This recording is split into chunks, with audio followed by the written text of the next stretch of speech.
Hi, I'm Len, welcome to 50 Tones. Today we are outside in the English sunshine because we are spraying a Crackle guitar finish on my ESP LTD M-10 project. Hope you enjoy. So regular subscribers to the channel will know that I've done this Crackle finish before on my Jackson project, and I just used rattle cans and sprayed outside doing this, so hopefully this one should go just as well. So this is the guitar that we're going to be spraying today. This is the M10 ESP LTD, which I got. I thought it looked a little bit sort of plain when I got it. It looks a bit sad, so could definitely do with a Crackle finish. Okay, so I've already put a coat of the base coat on before I've started. So this is like been hanging for 3 days just with 2 coats of base coat. And the idea behind this is it just firms it up a little bit and stops it going through to primer, hopefully. I'll talk about that a bit later on as we get towards the end of the video. Now, this is really important for doing Crackle finishes. You want to be using, for the base coat, a product called VHT Engine Enamel. Alright, VHT Engine Enamel. This stuff is so good for spraying Crackle finishes. It just reacts really well to Montana Crackle paint. It's a brilliant product. It's for painting engine parts. It's a bit of a niche kind of paint. It's not particularly expensive. The nozzle's really good, as you can see. I'm able to spray really thick coats on this, and you know, it goes on an absolute treat. So VHT Engine Enamel paint, really useful. Now you can see with my spray technique, I'm holding the guitar up, and I spoke about this in my other Crackle guitar video, my other how-to video, holding the guitar up facing the sky on the surfaces that I'm doing. You know, not so much on the sides, I'm not too worried about that, but the front and the back of the guitar, I want those to be facing upwards when I spray.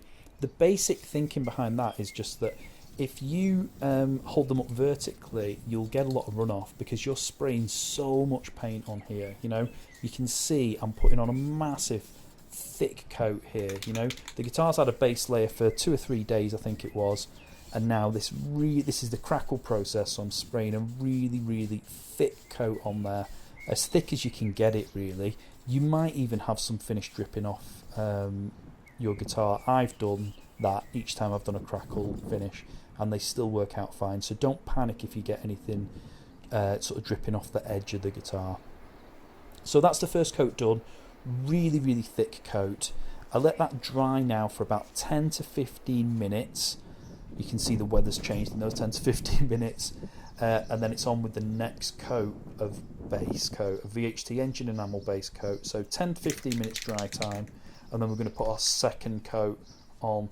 I'm going to use the same technique. I'm going to be holding the guitar up when I'm doing those flat front and back and the back part of the body. I'm going to be letting that surface face the sky as I do it, because I don't want any. I want to minimise runoff.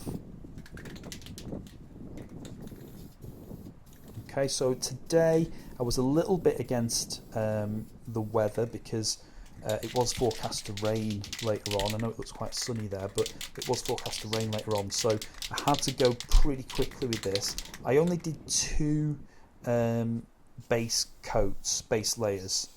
You can do 3 if you want to. You know, 3 might be recommended, to be honest. So you can do 3 base coats if you wish. I've just done 2 really thick coats here. Again, hold that body up, make sure it is facing the sky, the surface that you're doing. Don't worry about the sides as much, but certainly the front and the back, make those face the sky as you're spraying. And again, you can see loads and loads of paint going on there, tons of paint.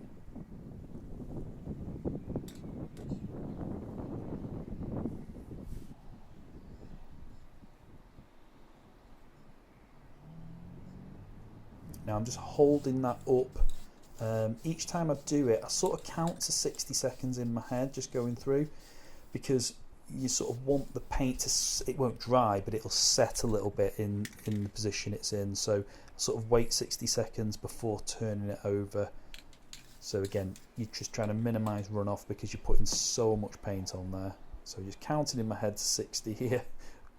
You can see me counting. And then really gently sort of flipping the guitar over, doing the same thing again. you can see the label there, VHT engine enamel. It comes in loads of really good colours. The only colour they don't seem to do for VHT engine enamel is purple, which is a bit of a pain, so I'd really like to do a purple Crackle guitar, so I might have to go off brand at some point if I want to do a purple one and use a different manufacturer. But again, really thick coats here. Can't stress enough how much paint you've got to get onto the guitar body for a really good crackle effect. It needs to be a lot. Okay, so I'm going to wait my 60 seconds, then I'm going to give it another 10 or 15 minutes dry time, and then we're going straight into the crackle. It's a really quick process here, so that's dried for 10 minutes there, and then we're on to the crackle.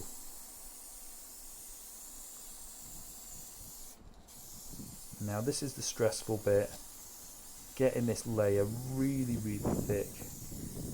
It won't start crackling for a little while. When you do VHT and Montana products together, it takes a little while for it to start forming. It's always a bit stressful, it feels like it's not going to happen.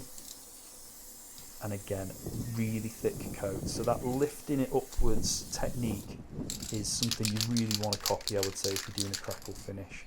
Don't do it hanging just vertically, it won't work, it'll run off.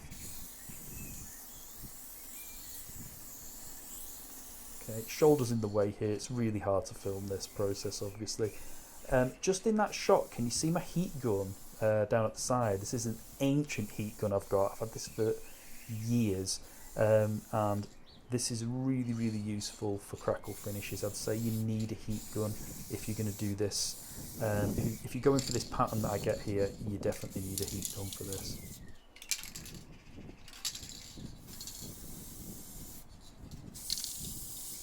Okay, so just finishing off those sides now as I hold it up. I think I didn't get quite as thick on the sides as perhaps I could have done, but ultimately I always think with the crackle finishes, the front is sort of the key bit, everything else is a secondary consideration after that. So again, I'm just counting, just letting that paint settle in a little bit. We've still not got full crackle yet, you know, it's still sort of starting to peep through the finish, but you've still got time. Okay, and then flipped it over really quickly. Obviously I'm a bit off shot here because I'm trying to keep this as horizontal as I possibly can. It is a stressful experience doing this, you know, it doesn't take long. It's about 40 minutes for the whole process from that first coat that I put on today. Yeah, it's about 40 minutes all in all, you know, but yeah, it's you've got to really be on it, it's stressful. So now I grab my heat gun, make sure your heat gun's plugged in before you start, ready to go, and then I'm just running that across. Try and keep it a good distance. You can blow the finish off if you're not careful, so it can sort of like start to lift a little bit or move around. You've got so much paint on there, so keep a distance. I'm probably even a little bit too close there looking at this footage, but I got away with it. But yeah, make sure you're not really, really close. You don't want to be burning or blowing the finish off. It needs to be a good distance away. So just running the heat over now, and it just creates this sort of gnarly pattern.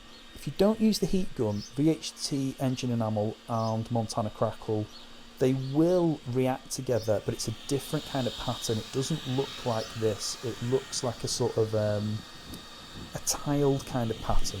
So it's sort of different, and it still looks kind of cool. It's like I think Charvel used to use a similar sort of tile pattern in the past, but this is how you get it, that gnarly 80s sort of crackle look.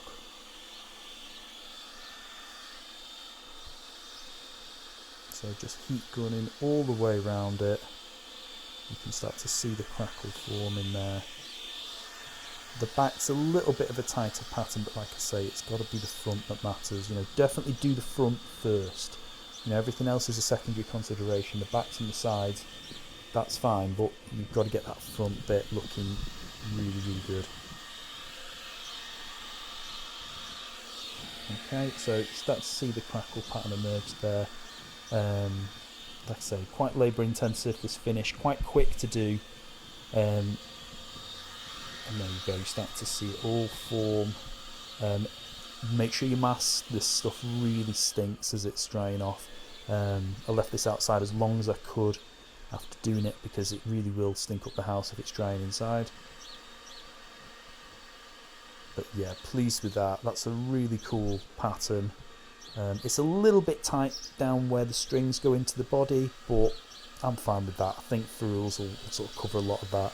I'm just pleased I got that front bit sorted. It's not perfect, this one. My Jackson isn't really perfect either. There's still little, you know, flaws on it and things like that, but Crackle finishes are completely original. They're completely different to anything else. So yeah, there you go. It's completely unique.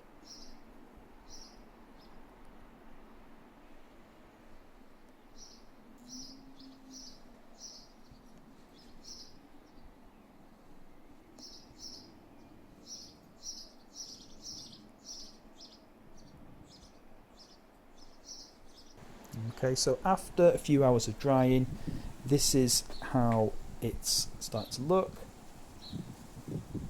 Now I leave this for a good few days at this point before I start putting clear on it. I know some people don't do that, they'll put clear straight onto it. I've actually seen that the Crackle is still kind of forming in some parts. The paint's really going off, so I just think there's so much change going on underneath there. I don't want to start throwing clear coat onto it, so I wait a good few days, at least 3 days, just to let that settle. But I'm really happy with that. I think that looks absolutely brilliant. So pleased with that. I'm glad I went for green with this guitar. I think it looks cool. You can see a little bit of primer poking through in some spots, which isn't ideal, but I'm just going to leave it. I'm really happy with it. I think that looks cool. This was a £35 guitar, so yeah, really chuffed. I hope that was useful for you.